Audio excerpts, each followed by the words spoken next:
Hey everyone, Gavin here, and today we are going to be reviewing the most recent Tyler the Creator album, Igor. I know this came out a couple years ago, but I finally started getting into music and I decided to listen to it. Plus, I did a poll on which rapper you want me to do next for my Is Blank Rapper Good. You picked Tyler the Creator by a very good margin, so I listened to his most popular album, which is Igor. So yeah, what did I think of this? I think this has probably some of the best production I've ever heard, ever, if I'm being honest. The production is beautiful. It's so atmospheric and dreary, and I don't know, it's so full of life, to be honest.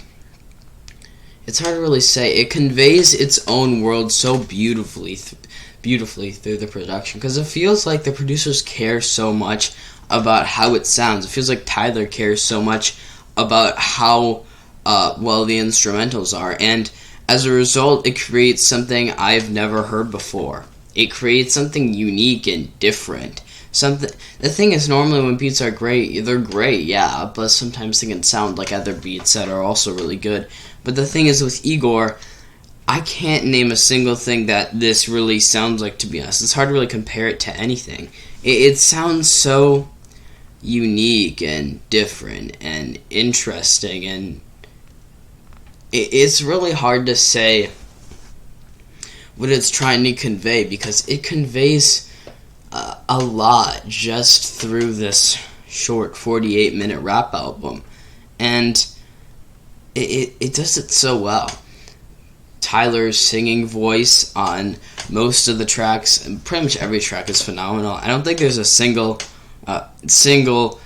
part in the entire album where I didn't think thought he sounded bad. He sounds phenomenal in every single song. Sometimes, people can sound disinterested in their albums, as if it's a really beefy album, or just in general, maybe one or two songs, they don't sound as interested as they were before.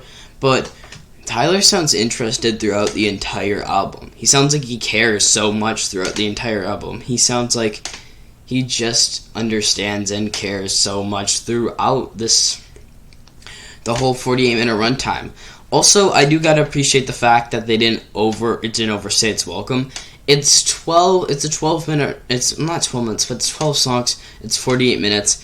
It doesn't overstay what it's trying to say at all, because it easily could have. It's about the toxicity of relationship currently. You couldn't really make a whole 90-minute album on it. You could, it just wouldn't be as compelling as this. Maybe some people could ask for more from it, but I think it was perfectly in the middle. It wasn't too long, it wasn't too short. It was just perfect to me, because it really shows the toxicity of relationships so well through the lyrics, even if sometimes they are a bit repetitive, and Tyler's voice, and the atmosphere, and how at the end he feels like he just can't be with this person, and as it's pretty it's not this dumb happy ending at the end of the album, because it easily could have been, but they didn't do that. It's a lot more of a sad, heartbroken album, and it works very well, telling the entire story through 12 songs. And to be honest, like I said before, it really couldn't have worked in any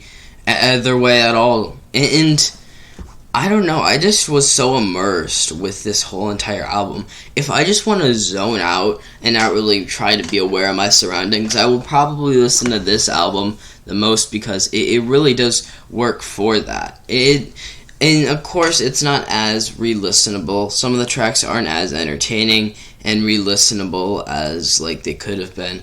But that's not really part of the point of the entire album, to be honest. And I really think that I haven't listened to anything Tyler has done, but I've heard people saying how shocked they were that this is the same guy that made Goblin, and how that Flower Boy kind of really did help this album become made, and I can really see that, to be honest. It really, I mean, maybe I can't really see that, but I'm excited to listen to his Flower Boy album, is what I'm trying to say here.